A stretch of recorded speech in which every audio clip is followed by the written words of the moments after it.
Hello guys, good morning. So today is December 10, 2024. Sama kayo. Pick up tayo ng baril sa dealer ko.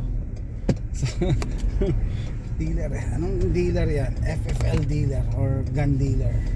So titignan nyo, nakapambahay lang ako. Naglagay lang ako ng jacket kasi malamig. Kasi bahay lang din yung pupuntahan ko eh. Yung bahay ng dealer. So tara. Hi guys, I'm here. Here my low tire pressure light turned on. Okay, I'm here. Today is trash day, and just to check, I need my IDs and my FFL fee. Let's see, Caltech. Ooh-wee. Okay, stickers. One magazine, okay. The gun. Oh, nice. I got my Caltech Sub 2000 Gen 3.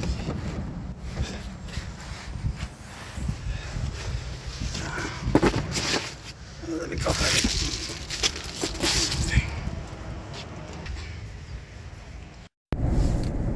Hi guys. I left my dealer's house, and while he was looking for my gun, my Caltech Sub 2000, he opened a package where one package has a carbon fiber barrel. So I said I don't know that that brand, but if it's carbon fiber, it's gonna be expensive. And then when we looked at the internet, we look at it online, it's around 980 something, or almost $1,000 just for the barrel. And for the receiver or the actual action with the bolt, it's around $1,800. I was just surprised, because I know that people build pistols for AR rifles, but not a bolt gun, you know. 3,000 just for the action and the barrel. You know, you still have to buy the trigger group, the stock, the ammo, magazine, etc., etc. So now I'm on my way home, but let's stop at Costco just to get some hot dogs. Okay guys, andito tayo sa Costco. Merienda muna ako ng hotdog sandwich saka soda. Naalala ko lang, no, pwede ba to sa Pilipinas? Iwan mo yung baril mo sa kotse babang pasok ka sa grocery. Alam ko sa California hindi. Meron kaming bisita a few months ago. Nag-shopping dito sa outlet. Gusto umuwi na agad diretso, or pagbababa dadalhin lahat ng pinamili. Kasi sanay sa California na may basag basag kotse. Tapos ninanakaw yung ano. So good thing nasa Texas tayo. Yan, merienda muna.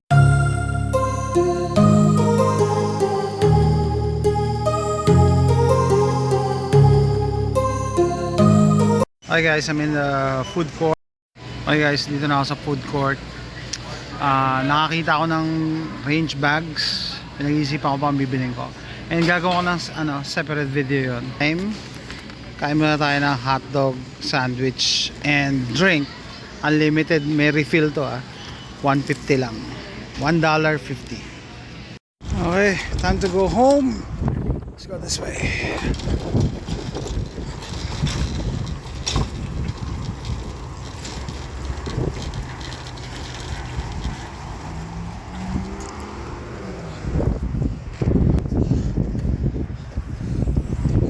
Andiyan pa.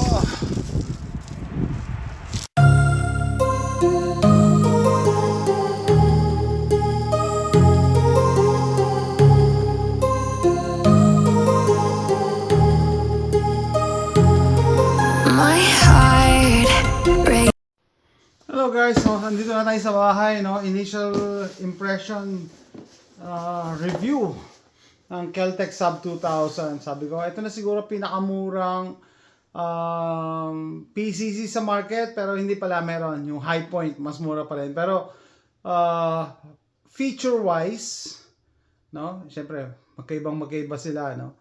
Mas lamang pa rin to as compared sa High Point. Sa magazine capacity pa lang, magazine type, lamang na to. Anyway, so, initial impression tayo. Ito yung resibo ko.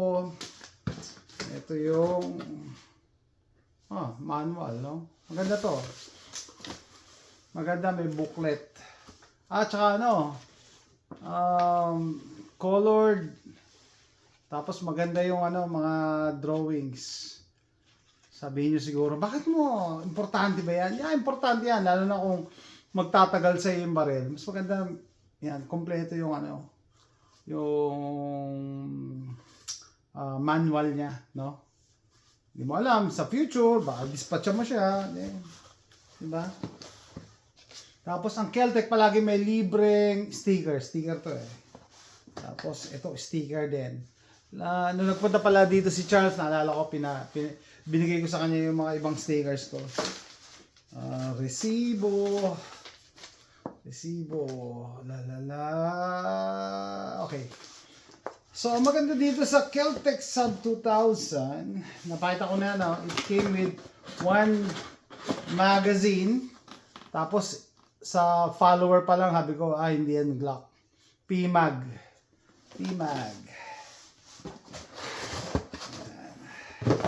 Ang maganda sa Kel-Tec Sub 2000, mamaya, bi-breakdown natin yung feature niya. So, initial review lang, no? Hindi siya nagtaas ng presyo eh.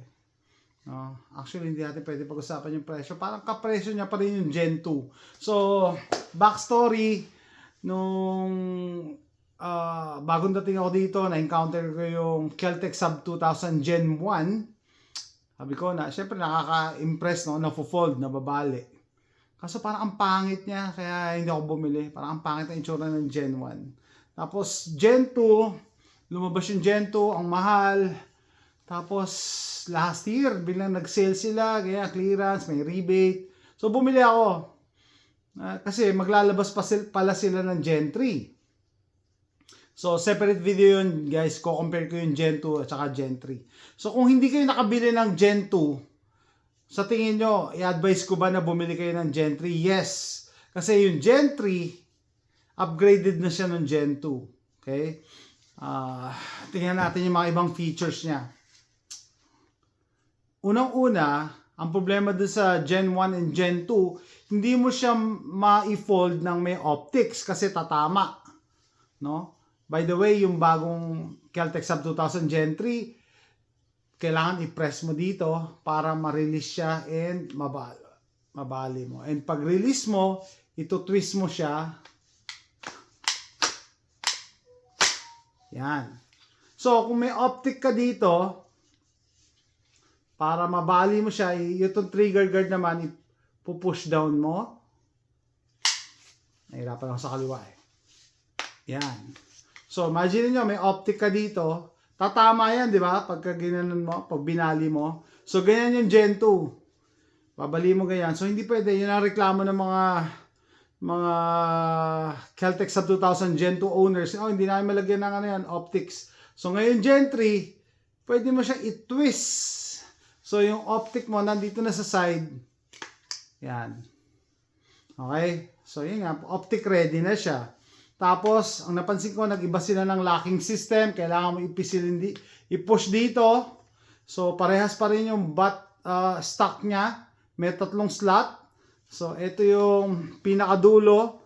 So, pagka inusog ko yan, pwede pa siguro mag-adjust hanggang dito yung buttstock. Pahabain ko pa yung length of pull. Okay? Tapos, ano pa? Pinagkaiba niya. Mas mataba na yung charging handle niya rito. So, mas madali na siyang i-charge. Kasa. Mas madali na. Tapos, yung spring nito, mas malambot na. So, isa sa mga complaint ng mga Gen 2 owners, ang hirap daw hilain pa atras. Kasi malakas yung spring.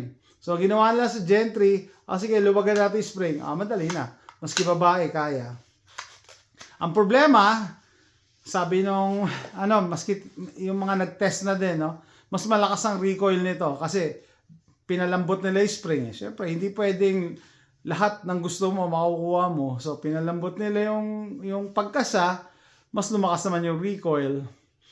Okay? Tapos ginawa nila ambidextrous yung locking system niya. So pwede mo siyang i-lock on left or right. And ang gusto ko dito sa Kel-Tec na hindi ko nagawa doon sa Gen 2 na nga pala no, pwede yung AK slap. Alam niyo 'yon? I-slap, hampasin mo lang, magkakasa na siya. Yan, nakasa na siya. So sinarge ko siya diyan. Pwede ko rin dalhin dito yan sa kabila. Ayan, dito. Nasa kabila naman. Dito ko naman siya hahampasin para AK slap. Yun, nakakasa na yan. Yun, nakakasa. So, yun yung isa sa upgrade. Left and right na. Pwede mong i-charge or i-rest. Tapos, ang siguro isa sa pinakamagandang upgrade din na nakuha yung interest ko, yung trigger, in-upgrade nila. Hindi na siya polymer. Aluminum na yata siya. Aluminum, metal. Tapos malapad. Kasi yung Gen 2, pag i-upgrade mo pa yung trigger niya to aluminum, mapapagastos ka pa. Around 60 to 70. Di bumili ka na lang ng Gen 3, upgraded na. Di ba? Tapos, ano pa ba? Yun lang in-upgrade nila dito Yun, halos parehas pa rin doon sa previous generation. Yung crossbolt safety, parehas lang yan. Threaded barrel, parehas din yan. Rails, halos parehas din Yun nga lang, no, ang con naman, tinanggal nila yung iron sight. So, walang sight. Pag binili mo to, hindi mo siya magagamit kasi walang irons. No? Yun yung trade-off. Kasi, dinisign yata nila to for optics. Pero, siguro hindi ko to lalagyan ng optics. Siguro sabihin, talaga? Dinisign niya nila for optics, tapos lalagyan mo na, tapos hindi ka mag-optics. Mag-iron sight lang ako dito. No? Hindi pa dumating siguro yan lang mo. Yung saan ba nilagay yun? Yung grip niya is naka-design for a Glock 19. Yung Gen 2 ko, Glock 17, Glock 22 yun. Yan ang ikli. Kaya pagka malaki ang kamay mo, katulad na sa akin, sasabit yung pinky finger mo, nakalutang. Pero pag nilagay mo na yung magazine, kasya na. Which is, I don't like. Sana ginawa nila tong Glock 17. Siguro, ginawa nila to, they did this para ma-accommodate yung mga Glock 19 na magazines. Kasi maraming may mga Glock 19 Pero ako, dahil malaki nga yung kamay ko, gusto ko diretso na Glock 17. No? Gagawin, talaga siya, naka-design na may carry ka na sidearm na Glock 19, tapos ito naman yung carbine mo. So, pwede kayo magpalitan ng magazine. Doon sa hindi nakakalam, yung Glock 17 na barrel, pwede siyang gumamit ng Glock 17 lang or Glock 22 na size na magazine. Hindi ka pwede gumamit ng Glock 19. Yung Glock 19 na barrel, pwede ka gumamit ng Glock 19 at saka Glock 17 na magazines. Okay. So, ayan, initial impression. Basta, ang gusto ko talaga yung trigger, upgraded na, tsaka yung charging handle, mataba na siya. Mahal din kasi pag bibili mo yan separately. Yung folding and rotating aspect niya, okay lang din. Okay lang din. Kasi sabi ko, at least may option ka na pwede mo kasi kaya hindi ako ganun ka-excited dyan kasi pag tinwist mo yan dito at yung optics mo nandito, compact pa ba yan? Compact pa ba? Nakausli ka naman dito. I don't know. No? Kanya-kanya sigurong preference. Tapos, bago pa lang sa market tong Gen 3, no? Ang caliber pa lang na available is 9mm at saka 5.7. 5.7 wala sa Gen 2. Pero itong Gen 3, wala namang caliber 40. Yung Gen 2 ko, caliber 40. So maganda rin. And gusto ko na iba naman yung kulay, maliban sa black. So ito FDE. Usually kasi pag bibili ka ng barrel, lalong-lalo na ang Kel-Tec Sub 2000, yung may kulay, mas mataas ang bayad. Pero ito, nakuha ko lang siya ng same price. Actually, mas mura pa nga sa ibang black version eh. So, 329 ang kuha ko dito. 329 dull hairs. 329 dull hairs. Okay? So, ayan siya. Gagawa na akong separate review.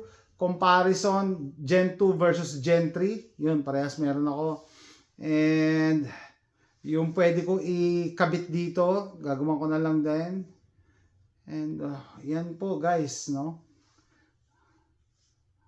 Kahit ano sabihin ng ibang haters ito lang talaga yung barrel na pwede mong baliin O baliin Tapos tago mo sa backpack or maliit na computer bag.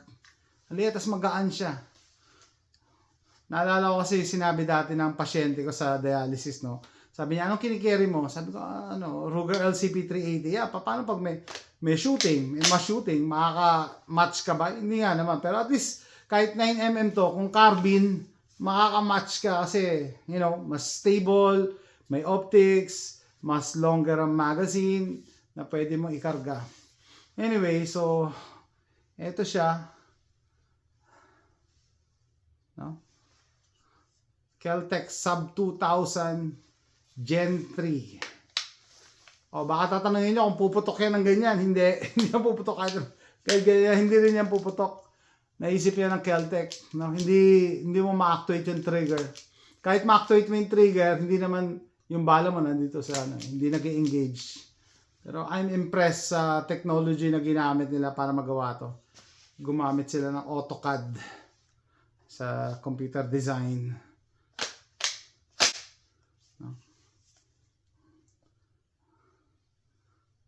Okay guys, tapusin ko na yung video na ito. Abangan nyo yung next video ko regarding this gun.